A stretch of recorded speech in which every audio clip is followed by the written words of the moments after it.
na mãozinha aí que a gente permite que vocês também participem conosco, tá bom? Sejam todos muito bem-vindos. Nós estamos aqui com os dois polos, o de Araguaína e o de Dois Irmãos. Várias pessoas não moram necessariamente nessas cidades, né? Moram em outras cidades, mas estão fazendo o curso nesses dois polos. Sejam todos muito bem-vindos. Nós estamos aqui com a Amanda, com a Rosana, com a Adriele, a Sara, a Nayara, a Iolália, Sara Maria, a Aline, a Ana Maria, que é a tutora de Araguaína, né, Ana? A Gisélia, a Grazi, a Tailane, deve ser Paulo Luiz, quem está com o nome de Paulo? Você que não está conseguindo falar? É a Raquel. Raquel. Quem está com o e-mail do Paulo é a Raquel. E a Inclusive, para mim está um pouquinho complicado hoje, mas eu estou assistindo. Eu estou com o meu menino aqui na UPA, que ele caiu de bicicleta, mas está dando para mim assistir. Oh, meu Deus, vai dar tudo certo. E a Mauricéia também está aqui conosco. Deus proverá. Então, tá. Nós vimos lá, eu coloquei lá para vocês 2 slides, né? 2 vezes os slides parte 1 e o slide parte 2 lá na plataforma. Eu vou colocar para apresentar aqui, para projetar aqui a apresentação do slide, para que fique melhor, para que eu esteja falando com vocês.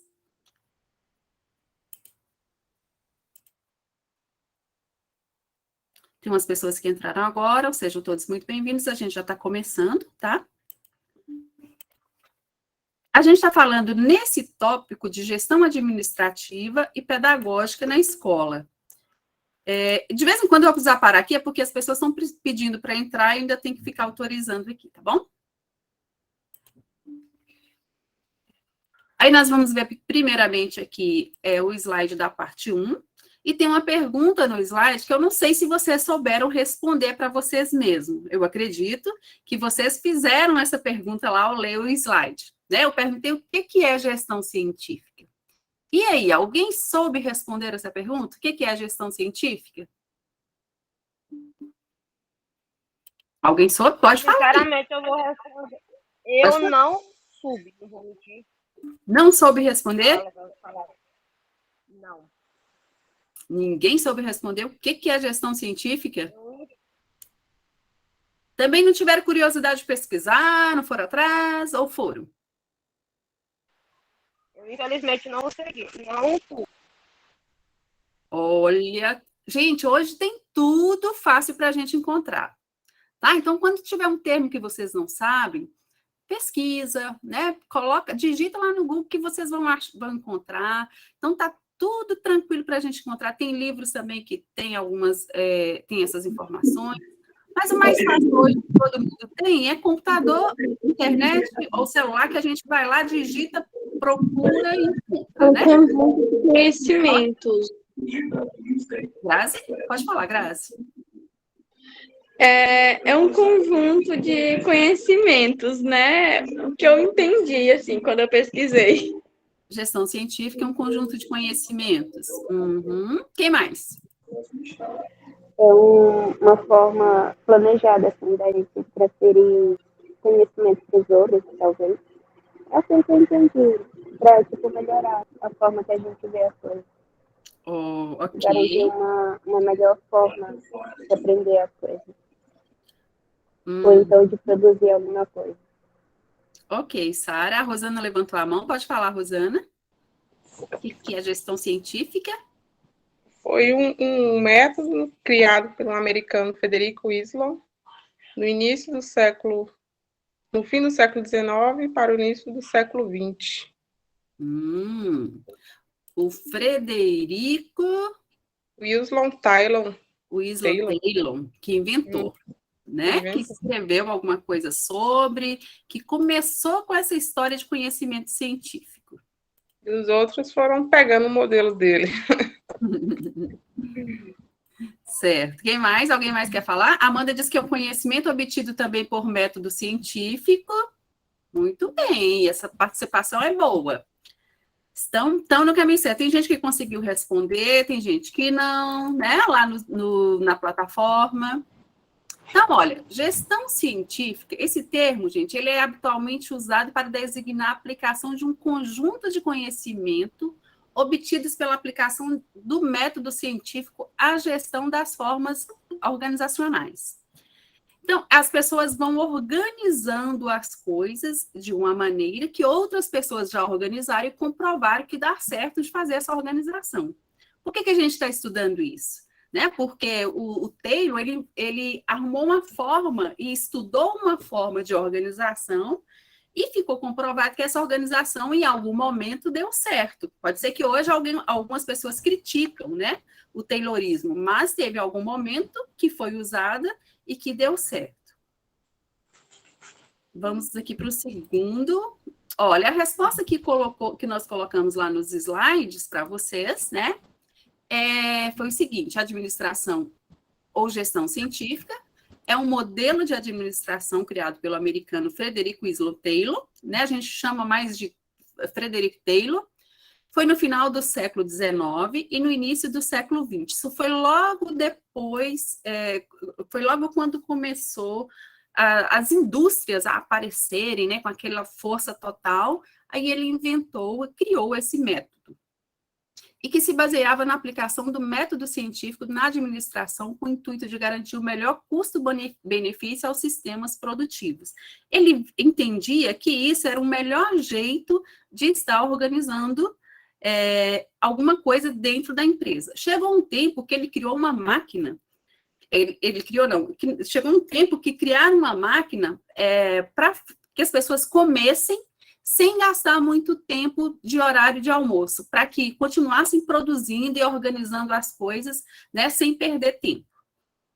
Então, isso foi criado, né? Para gerar mais lucro também. Alguém quer falar? E esse surgimento da administração científica ele está diretamente ligado ao contexto norte-americano da virada do século XX, né? Foi com o fim da Guerra de Secessão. A indústria expandiu, então tinham muitas indústrias, estava precisando de muitos funcionários e que eles trabalhassem muito rápido, né? Então teve um crescimento acelerado, e o que gerou preocupações também com o aumento da eficiência dos processos de produção. Tem alguém querendo entrar aqui, mas eu não consigo visualizar quem está querendo ver. A Nayara está querendo falar. Pode falar, Nayara. Silvane, essa questão... Você começou a falar e a gente não conseguiu te ouvir, Nayara. Essa pergunta aí, é obrigatório você responder? Como é que é mesmo? Eu fiz Não, essa pergunta que está no slide... Tá. O que está no slide, não é obrigatório mesmo, porque não tem nem local para você responder e colocar, né? Quando eu faço algum tipo de pergunta assim no slide, é com o intuito de vocês pesquisarem mesmo, tá? É pesquisar para conhecimento de vocês. As perguntas que são obrigatórias a responder são as perguntas que estão no questionário avaliativo, tá? E o fórum também, que tem uma pergunta com conteúdo, ele é um fórum avaliativo que vocês têm que responder para que a tutora verifique a sua resposta e pontue, tá bom? Essa aqui era para a gente responder aqui na aula e para vocês pesquisarem. Tá, ok. Olha, tem uma fotinha aqui do Frederick Winslow Taylor. Ele nasceu na Filadélfia, 20 de março de 1856, e foi um engenheiro mecânico lá dos Estados Unidos. Sempre as pessoas, geralmente, esses autores, ou pessoas influentes, ou pessoas que a gente ouve falar muito na época da Revolução Industrial, da Europa ou dos Estados Unidos, né? Agora tem outra pergunta. Você sabe o que é a diferença entre gestão e administração? A gente fala muito de gestão escolar, fala muito de administração escolar. E qual é a diferença entre esses dois termos? Alguém sabe? Quem souber pode falar, por favor.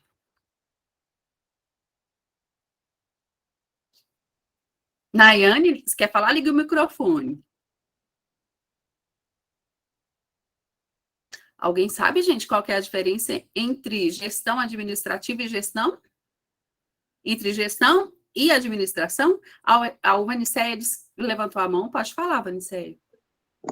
Eu coloquei no meu questionário, a gestão é uma especialização da administração e também do gerenciamento. Tem mais outros complementos que eu coloquei lá. A administração é um conjunto de princípios, normas e funções que tem por fim ordenar os fatores de produção e controlar a sua produtividade e eficiência. Isso você colocou na gestão? Foi lá, não. A gestão eu coloquei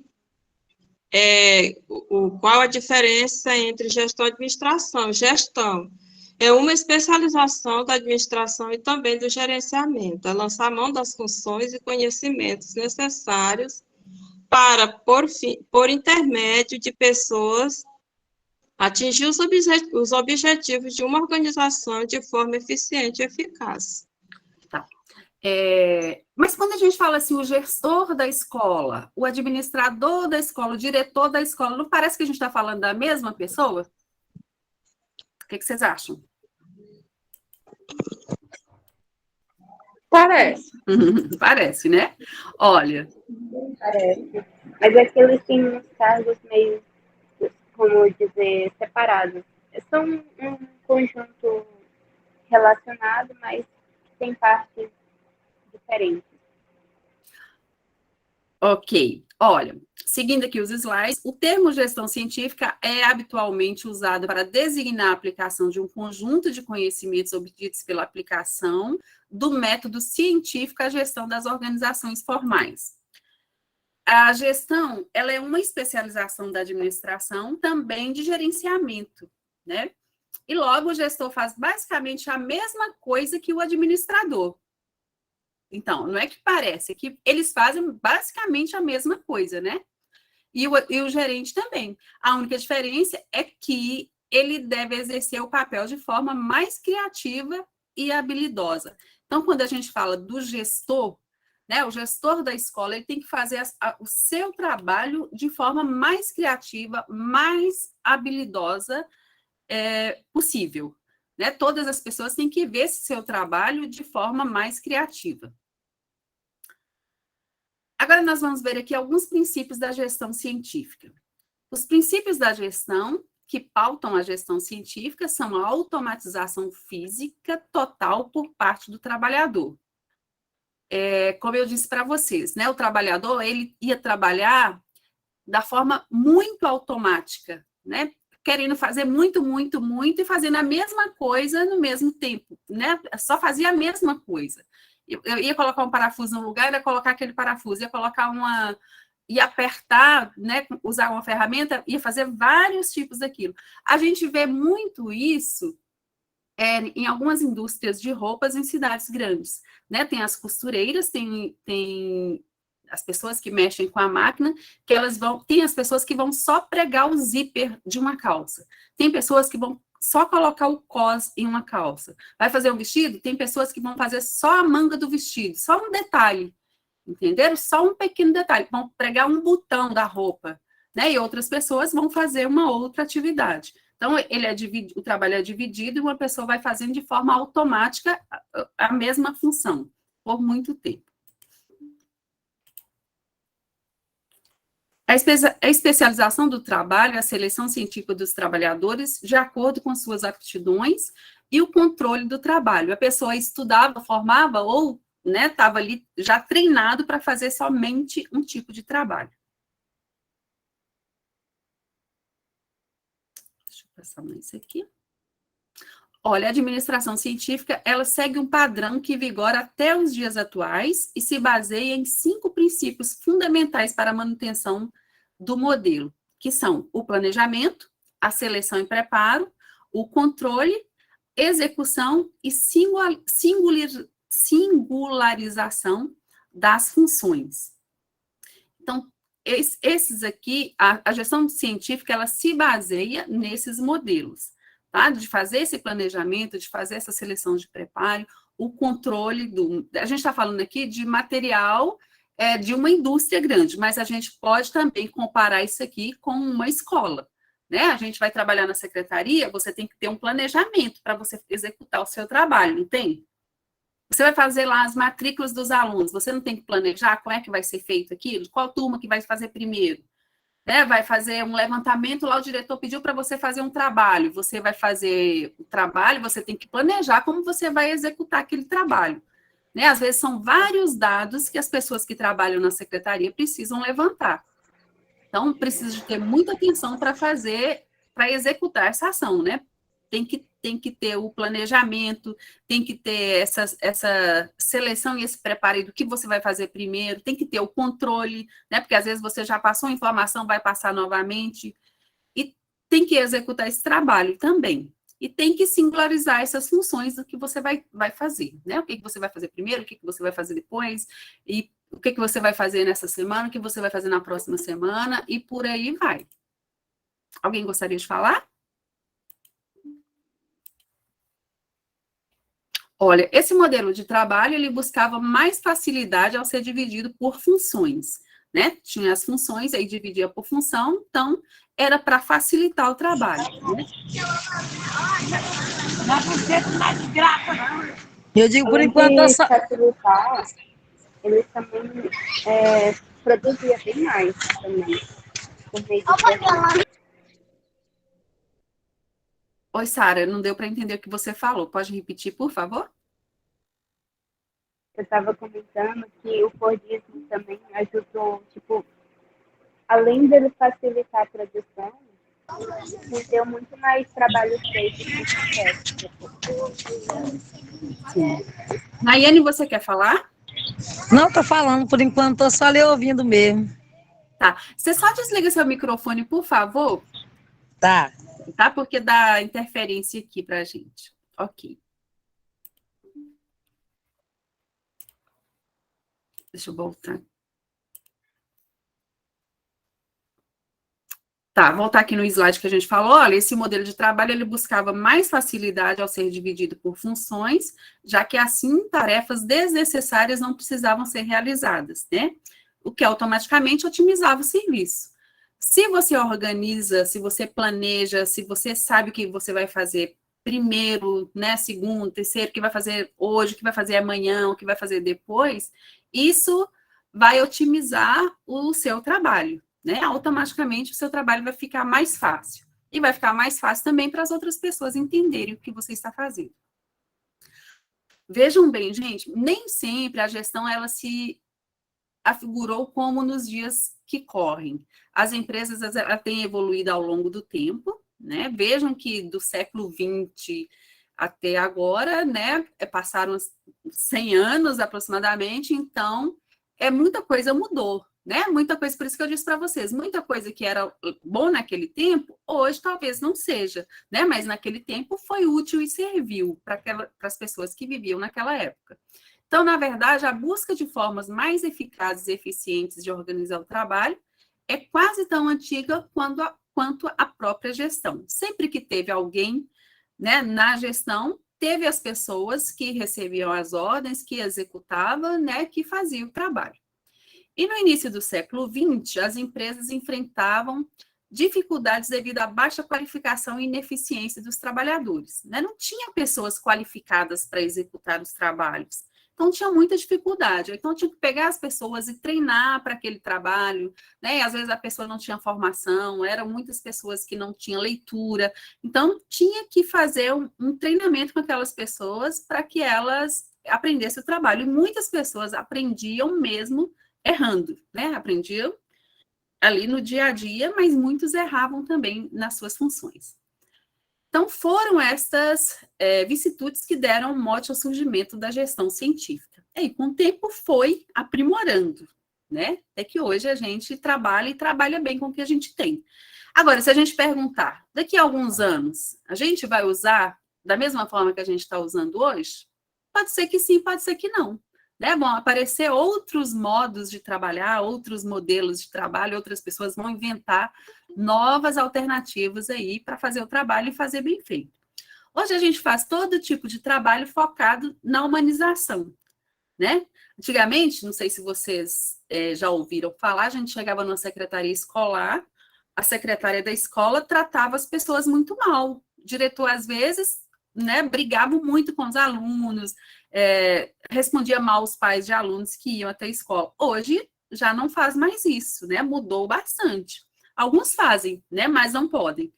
E a pessoa chega para ser atendida numa secretaria, ela tem que ser atendida com toda a atenção, né? O secretário escolar tem que dar toda a atenção para a pessoa que vai procurar algum documento, que vai fazer uma matrícula, que vai procurar algum serviço ali na secretaria.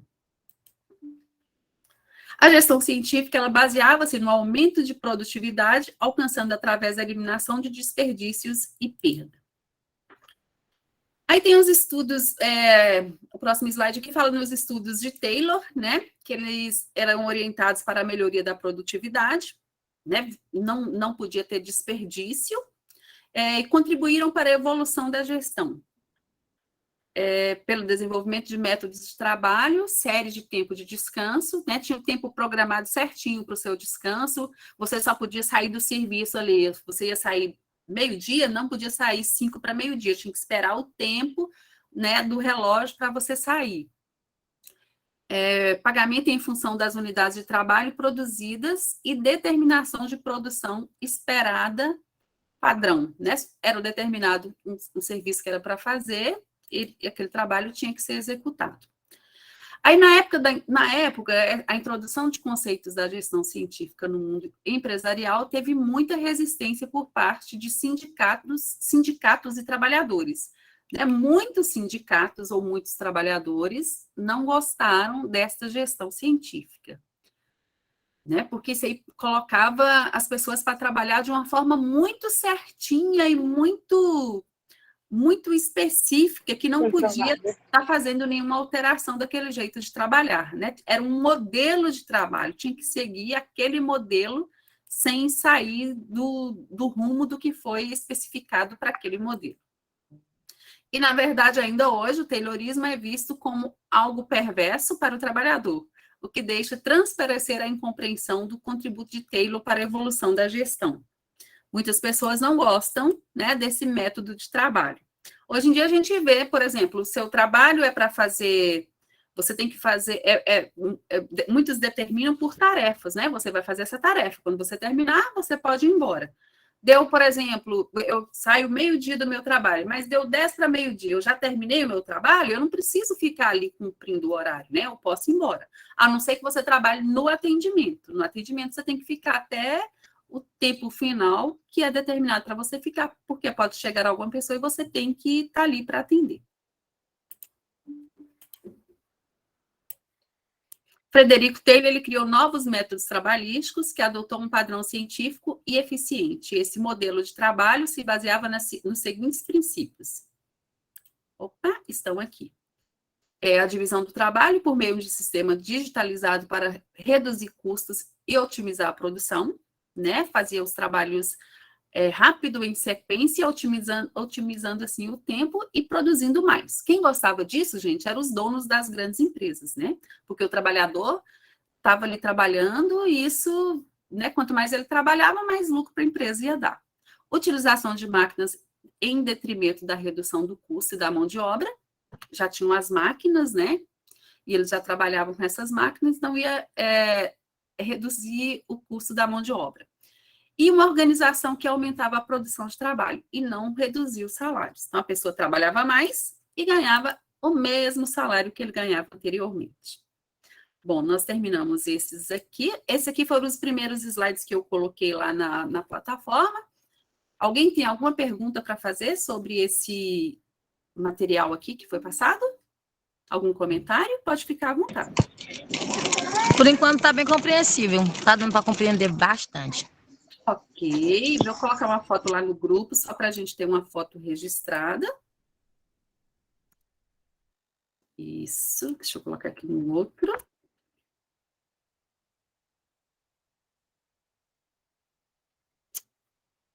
Por isso que vocês acharam fácil esse módulo, né? As perguntas estão bem facinhas, nos slides às vezes já tem até as respostas, mas a gente quer que vocês leiam e compreendam, tá, gente? O que está lá para vocês aprenderem realmente. Deixa eu pegar aqui os outros slides. Vamos para a parte 2. Agora a gente vai falar um pouquinho de escolarização.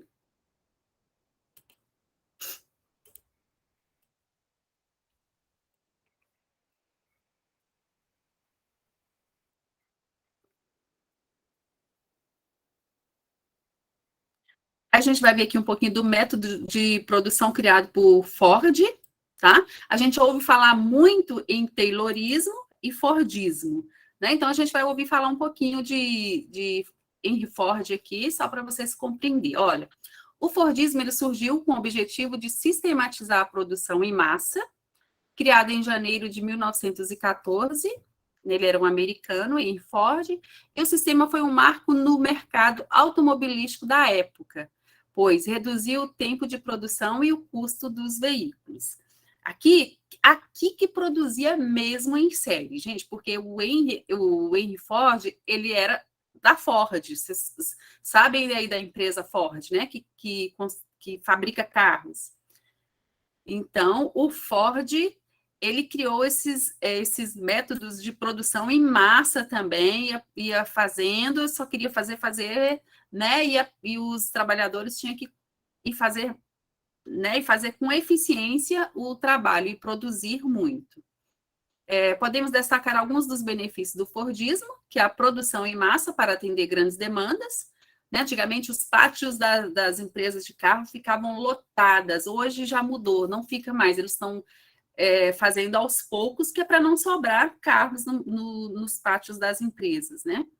Tinha baixo custo de produção, rapidez no atendimento ao cliente, graças aos estoques, né? O cliente pedia, lá já tinha guardado, né? Tinha um estoque muito grande, então eles só pegavam e entregavam, né? Às vezes vinha de uma cidade para outra, em casas de cidade de interior. Mas na cidade onde já tinham os estoques, eles entregavam rapidinho. Agora vamos falar um pouquinho aqui do processo de escolarização. Tá? Como é que surgiu a escola, como é que apareceu, como é que foi tudo isso. Só que antes de falar do surgimento da escolarização, eu só queria falar para vocês o seguinte.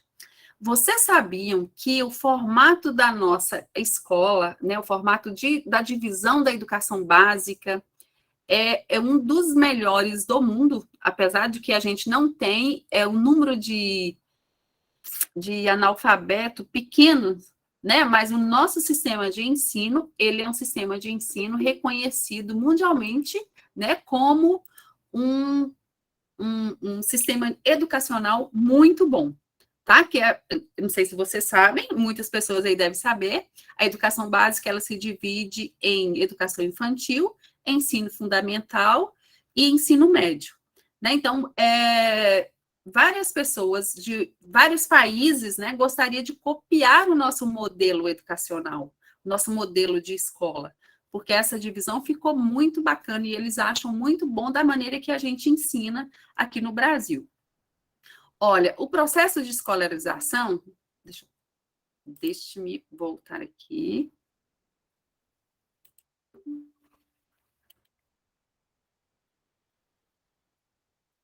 O processo de escolarização caracteriza-se por estratégias de aprendizagem, métodos de ensino, avaliação e rendimento escolar.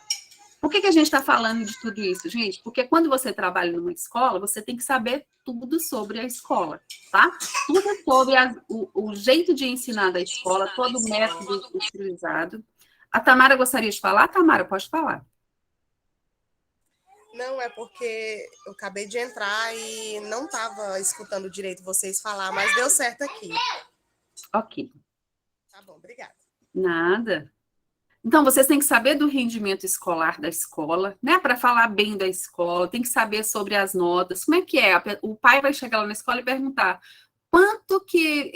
qual a nota que as crianças vão ser aprovadas, né? Se tiver nota. Como é que é? Qual que é o conceito? Hoje em dia não usa muito nota, né? Usa mais conceito. Então, qual que é o conceito para ele ser aprovado? Então, vocês têm que saber sobre isso, né? Tem que saber qual que é o currículo que tem em determinado ano na escola. Por exemplo, lá no 5º ano, o que o aluno vai aprender? Né? Você não tem obrigação de saber tudo isso, mas se você souber, melhor. Né? Então, a pessoa, quando ele é um bom profissional, ele vai procurar ler para poder informar e para ele ter conhecimento também. Né?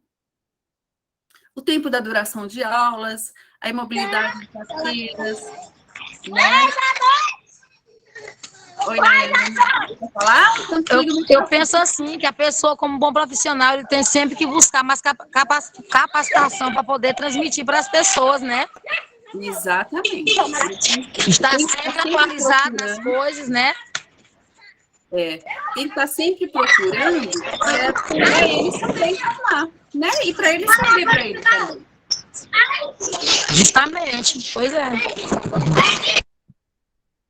Olha, eu vou voltar aqui à leitura do slide. Ele diz o seguinte: o processo de escolarização caracteriza-se por estratégia de aprendizagem, métodos de ensino, avaliação do rendimento escolar, notas, frequências, provas, fragmentação do tempo em horas-aulas, né? Como é que é dividido essas horas-aulas? Tem escola que divide em 50 minutos, tem escola que divide em outro tempo, né? Um tempo maior, um tempo menor. A mobilidade em carteiras, se tem acesso a novas mídias, como é que o aluno pode conversar na hora da aula, nessa troca de experiência, troca de vivência, essa reciprocidade entre a vida e a rotina escolar. Deixa eu me ver, parece que tem alguém querendo falar. Pode falar, quem quiser. Como é que pode, moço? Meu pai colocar o reprodutor. É a Nayara. Deixa eu desativar o som dela aqui. Ok, vamos voltando aqui. Então, a escola é uma instituição naturalizada nas sociedades contemporâneas, né? Em toda sociedade contemporânea tem escolas, né? Talvez nem todas sejam iguais, mas todas a sociedade tem escola. E a maioria dos discursos ressalta o seu papel social. Para que a escola surgiu? Para que tem escola? Né? Por que a gente tem que estudar? Olha, a gente entra na escola com 5 anos de idade, ou às vezes menos, né? E vai estudando até ficar velho, gente. Sabia disso? A gente estuda, e quando a gente ficar alguma coisa, a gente não sabe, tem que estudar mais. Não é, porque se a pessoa for botar para estudar, ele fica velho, morre e não acaba nunca. Tem que estudar o tempo todo. Eu tenho uns times que já estão velhos, já estão quase tudo doido, tanto de estudar. E a gente não cansa de estudar, não. Tem que estudar. Nunca tá bom. É assim mesmo. Não deixar jogar aí.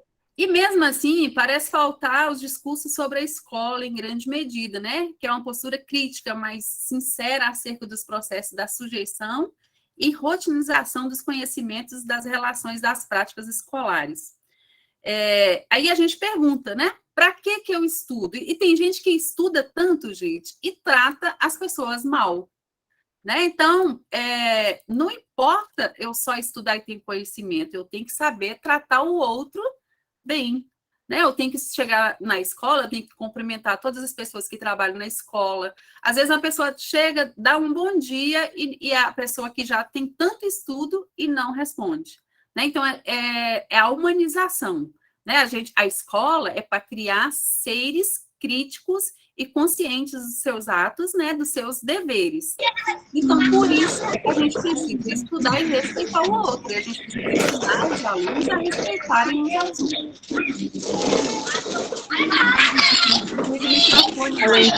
Proliferar também os vínculos afetivos, emocionais das pessoas, para que as pessoas se sintam bem no lugar onde estão. Exatamente. Dá um bom dia, uma boa tarde. Seja bem-vindo. Fala muito de competências, né? De desenvolver as competências dos alunos. E as competências nossas também. Às vezes a gente já está velho, a gente já estudou, a gente já acha que a gente não precisa mais de estudar ou de tratar o outro bem. E com o outro é muito importante. A Sara gostaria de falar? Olha, no slide aí tem uma citação, ela diz o seguinte: conforme Petitat, no final da Idade Média, a escola generalizava a cultura escrita, segmentava-se em estágios e níveis. O diploma transformava-se em esperança de mobilidade e o conhecimento científico em esperança de libertação. Então, quando a gente adquire conhecimento, pode ser o conhecimento mais simples que for, Uma coisa simples que a gente aprendeu a fazer. A gente não sente mais liberdade em até falar sobre o assunto, né, em viver a experiência, né, isso que o autor está falando, que o conhecimento, esse conhecimento científico, ele é uma esperança e tem libertação nesse conhecimento, nessa pessoa, né, que adquiriu esse conhecimento. Junto com o crescimento das cidades europeias, ocasionado pelo desenvolvimento do capitalismo industrial, aí Francisco Filho, em 2003, na página 153, diz que o poder dos reis e os problemas relacionados com a vida urbana também aumentava. E para solucionar esses problemas, são criadas as escolas técnicas com uma dinâmica de ensino diferenciada das escolas existentes até então. Então, teve várias... Para a gente chegar até onde a gente está hoje no ensino, houve várias mudanças na escolarização, houve várias mudanças e foram comprovadas cientificamente o que era melhor, né, e o que não usa-se mais, se tratando de escola, né, para a gente chegar aí nessa educação básica, aqui no Brasil, que a gente fala de educação infantil, nessa divisão, né, na educação infantil, no ensino fundamental, que é do 1º ao 4º ano, depois do 5º ao 9º ano, e depois para o ensino médio, houve várias mudanças, várias transformações até na educação. Sabia que tinha um tempo que, quando os jesuítas chegaram no Brasil, eles batiam nos índios para que eles aprendessem? E eles ainda diziam que era com sangue que a letra entrava. Né? Então, tinha que bater que a pessoa ia aprender. Vejam só, coisa, né? Me lembrei do tempo da palmatória, da história que minha mãe contava. Isso mesmo, Nayane. Teve várias... Não deveria ser muito...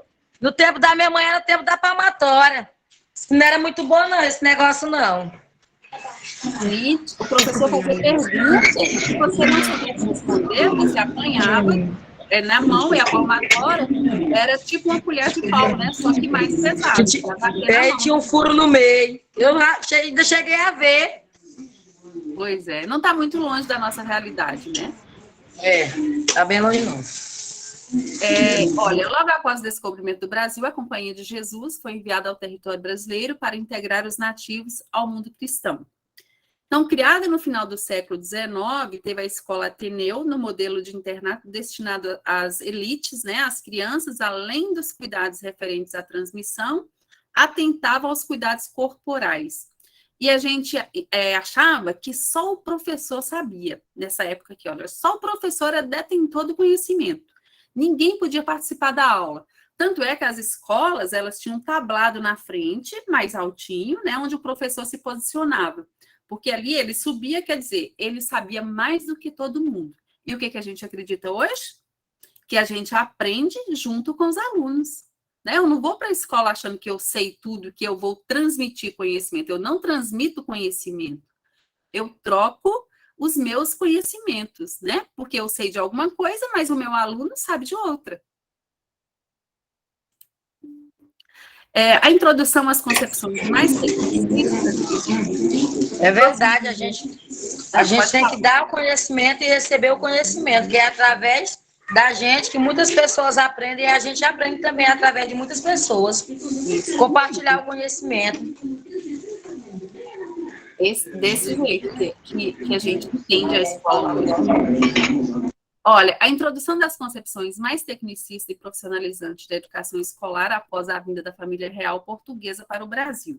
Então, quando veio a família real, aí que eles se preocuparam também em trazer escolas, né? Porque tinha as famílias das pessoas mais influentes que precisavam estudar. E lá na Europa já tinha várias escolas, né? Os alunos, as crianças já estudavam, as pessoas já eram estudadas. E aqui no Brasil, como eles vieram, tiveram que criar tudo. E do modelo deles, né? E muita coisa foi mudada e algumas coisas permanecem até hoje, muitas poucas, né? E com a reestruturação econômica, ocasionado pelo processo de industrialização iniciado na segunda metade dos anos de 1920, a evolução da escola no Brasil sofreu um forte incremento. Então, teve vários cursos técnicos, antes da gente chegar, né, lá na LDB, que faz a divisão das classes na escola, teve vários formatos da educação brasileira. Então, a gestão ela é uma especialização da administração e também do gerenciamento, e logo o gestor faz basicamente a mesma coisa que o administrador. Deixe-me ver aqui o que tem de importante para eu falar com vocês, que o nosso tempo já está acabando. Ah, tá. Falar um pouquinho aqui dessas leis. Olha, em 1948, foi criada uma comissão para dar início à elaboração da Lei das Diretrizes e Bases, que era chamada de LDB-EN, né? Que é Lei de Diretrizes e Bases de 1948. Aí, lá em 1961, essa mesma lei, ela estabeleceu a organização do sistema de ensino, a obrigatoriedade do ensino primário a partir dos 7 anos de idade, o que já mudou hoje, né? Mas lá em 1961, o aluno só precisava ir para a escola mesmo quando ele tinha 7 anos. Então, muitos de nós aprendemos a ler, aprendemos a ir para a escola, fomos para a escola, né, com 7 anos. A gente já foi entrando ali no primeiro ano. Agora, hoje tem creche, que é para de 0 a 4 anos, depois tem educação infantil, né, depois que vai para o primeiro ano. Quando chega no primeiro ano, já chega alfabetizada, às vezes, né? Algumas crianças aprendem mais que outras, né? Lógico, tem as diferenças também. A Lei 5.692/71, além de instituir a obrigatoriedade do ensino profissionalizante, organizou o funcionamento do primeiro grau em 8 séries, destinada a crianças e adolescentes de 7 a 14 anos de idade, com a obrigatoriedade da frequência de 8 anos. A gente sabe, gente, a gente entende que nem todo o país acompanhou isso, né? Aqui no Tocantins, por exemplo, ficou um pouquinho atrasado, tem cidades que chegou a ficar sem professor, né? Porque não tinha professor formado para trabalhar.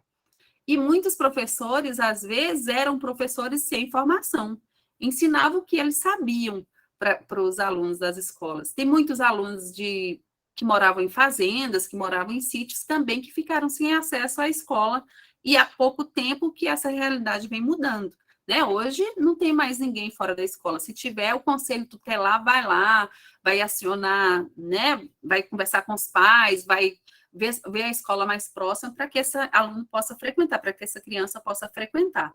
Mas é por isso que a gente até tinha, há um certo tempo atrás, muitas pessoas que estudavam depois de velhas, né? Eles não tiveram oportunidade de frequentar a escola no tempo que eram pequenos, no tempo que eram crianças, né? Nessa idade acessível aí, como diz a lei, né? Porque a lei fala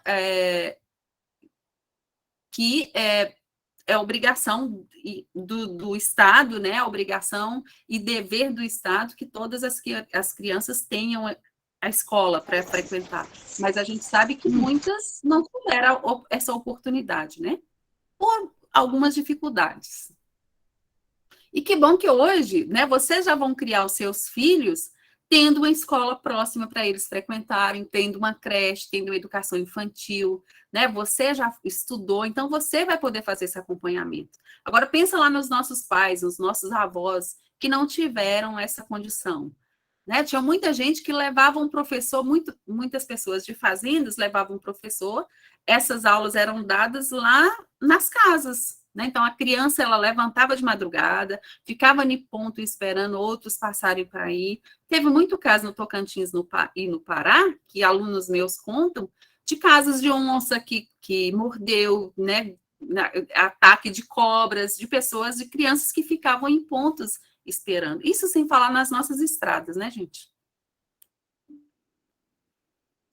Aí, em dezembro de 96, foi aprovada a LDB 9394/96, que é a Lei de Diretrizes e Bases da Educação. Essa lei que fala, né, que todas as crianças devem frequentar a escola. A educação básica, ela se divide nas etapas da educação infantil, ensino fundamental e ensino médio, e tem caráter obrigatório e é regulamentada pela Lei de Diretrizes e Bases da Educação, que é a LDB, que é essa lei de 9394/96, que de dezembro de 1996, a LDB. Todo mundo aqui tem que saber de LDB, tá bom? Aí, eu só coloquei para complementar lá, para a gente entender também um pouquinho, as modalidades de ensino segundo a LDB, que é a educação de jovens e adultos, né? A pessoa que não teve a oportunidade de estudar no tempo que era criança, então ela vai para a escola e frequenta a escola para aprender também como as crianças aprendem, né? Mas elas, geralmente, esses jovens e adultos, eles estudam mais à noite. Não é necessariamente obrigatório que seja à noite, né? Mas porque eles trabalham, muitos já são pais de família ou mães de família, então elas escolhem esse horário para que elas conseguem fazer, né, os seus afazeres durante o dia e à noite vai estudar. Tem também a educação profissional e a educação especial, que é a educação que atende às pessoas que têm alguma necessidade especial. Aí, tem outra pergunta aqui, mas também já tem a resposta aqui no slide. Qual que é o perfil do gestor escolar no contexto atual? O que vocês acham que é? Agora eu vou fazer essa pergunta para vocês. Vocês já sabem. Qual que é o perfil do gestor para hoje, para uma escola hoje? O gestor é aquela pessoa que está à frente lá na escola. Qual que é esse perfil?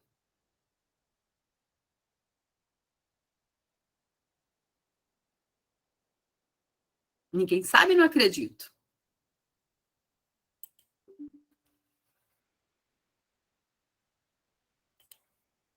Olha, aqui no meu slide tem uma resposta que é falando o seguinte: sendo o gestor caracterizado pela dedicação e empenho às áreas de atuação, que vão desde a gestão pedagógica até a gestão dos resultados escolares, transitando por itens como capacidade administrativa, tem que saber administrar a escola.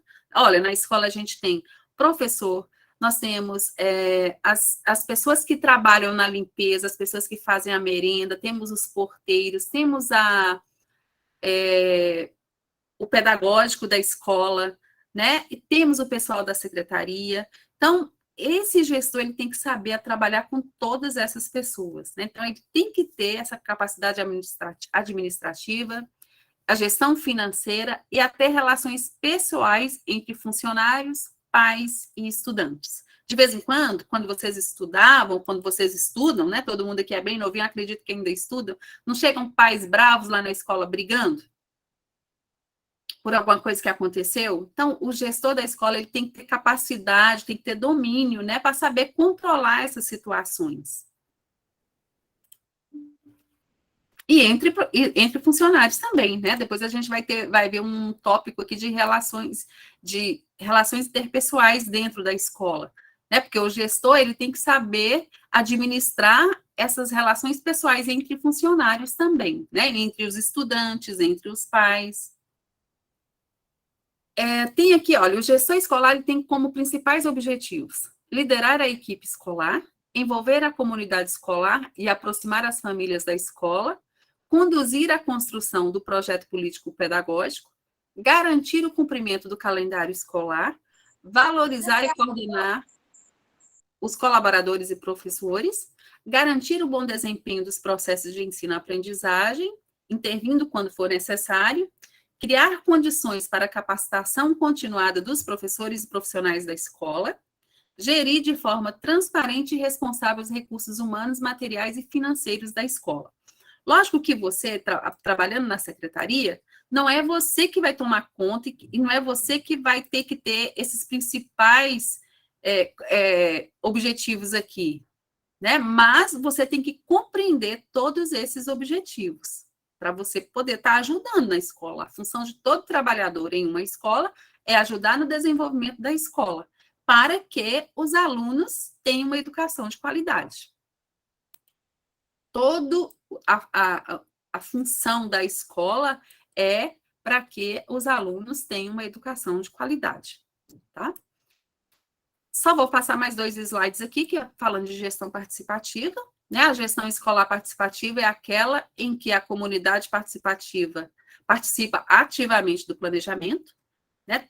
Toda a comunidade, quer dizer, os professores, todos os pais, né, os alunos, todos participam ativamente aqui desse planejamento, da execução e fiscalização dos gastos e dos recursos da escola.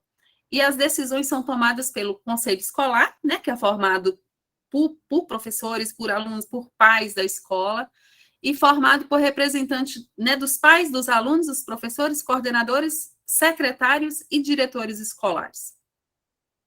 A gestão escolar democrática, ela tem como princípio a participação de toda a comunidade escolar na gestão da instituição de ensino, e isso requer o envolvimento, né, dos pais, dos alunos, dos professores, dos diretores, dos coordenadores pedagógicos, secretários escolares, secretários de educação e até de prefeitos. E aqui está a bibliografia que foi usada. Se alguém quiser estudar um pouquinho mais, é só ver aí nessa bibliografia que tem muita coisa bacana para estudar. Alguma pergunta? Alguma complementação que vocês gostariam de fazer?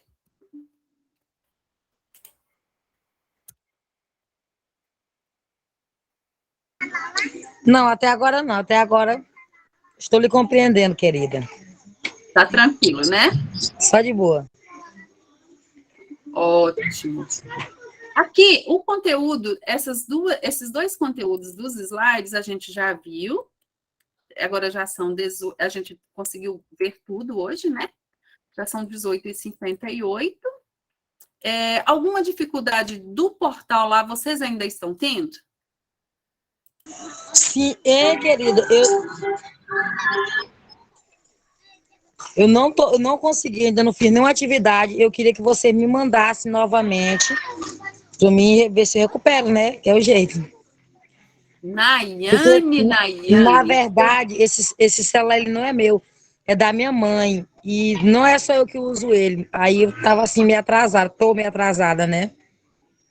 Aí eu queria que você me ajudasse, né, minha querida? Que eu tenho que recorrer para você, né? Você é de qual polo, Nayane? Eu é de Araguatins. Araguatins. Senhora? É a Ana Maria que é a sua tutora, então você vai entrar em contato com a Ana Maria. Ela está sempre lá no grupo falando com você, tá? Ela vai ajudar você. Mas, Nayane, ela vai te ajudar, mas você tem que ter vontade de fazer. Então, tá? Meu amor, tô correndo atrás. Pois é. Então, tem que fazer os atrasados tudo e não deixa acumular muita coisa, porque senão depois vocês acompanharem. Eliane, tá ok. Pode falar, Eliane? Pode falar, Eliane. Oi, boa noite. Boa noite. Eu também não estou conseguindo também fazer a atividade lá no site, não. Por quê? Qual que é a dificuldade? Então, eu faço ela no celular e tudo mais, mas na hora de postar lá eu não consigo. Mas aquelas que é lá mesmo no sistema, você já fez? Não, no sistema não é. O problema é porque lá não tem que. Eu não estou ouvindo direito. Eu perguntei se as do sistema você conseguiu fazer. As que estão dentro. A Nayara está conectada. As que estão dentro do sistema, você consegue fazer, Eliane? Sim, consigo. Só que aí quando tem que fazer lá no arquivo para postar, né? E aí na hora de postar eu não consigo. No sistema lá. Tá. Depois vê também com a Ana Maria para ver. Você é de qual polo? É de Araguaína? De Araguaína, Araguaína, sim. Araguaína. Aí você procura a Ana Maria, que é a tutora do polo de Araguaína, para ela te ajudar, tá bom? Para ver o que pode ser feito. Uhum. Tá bom, obrigada. Eu me enganei, é 2 irmãos, como é o outro que tá lá? 2 irmãos, você vai procurar a Marilda, tá bom? Pois é, aí eu vou caçar essa mulher no grupo lá, né? Você vai procurar a Marilda lá no grupo e vai pedir ajuda pra ela, que ela vai te ajudar, tá bom? Tá ok. Entrar em contato com você. Tá ok. Eliane? Pode falar, Eliane. Liga o microfone. Nossa, eu apertei errado, desculpa.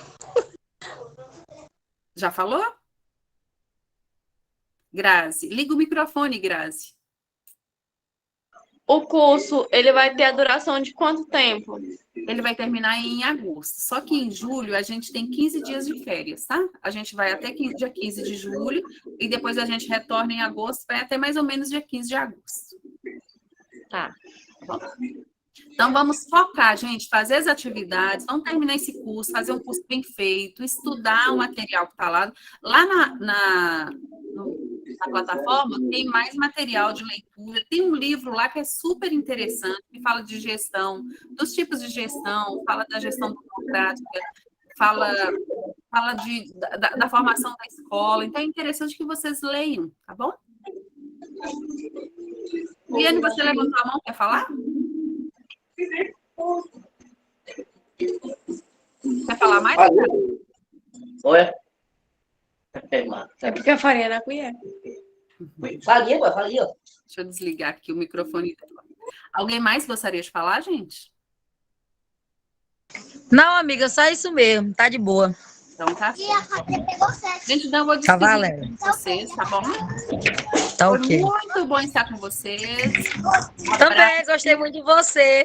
Obrigada. Você é muito simpática. Pois é, se precisar, nós estamos aqui. Procure lá nos grupos que a gente está lá para ajudar vocês, tá bom? Beijão. Tá ok, então. Vou entrar em contato. Tchau. Tchau. Até mais. Tchau, tchau. Tchau.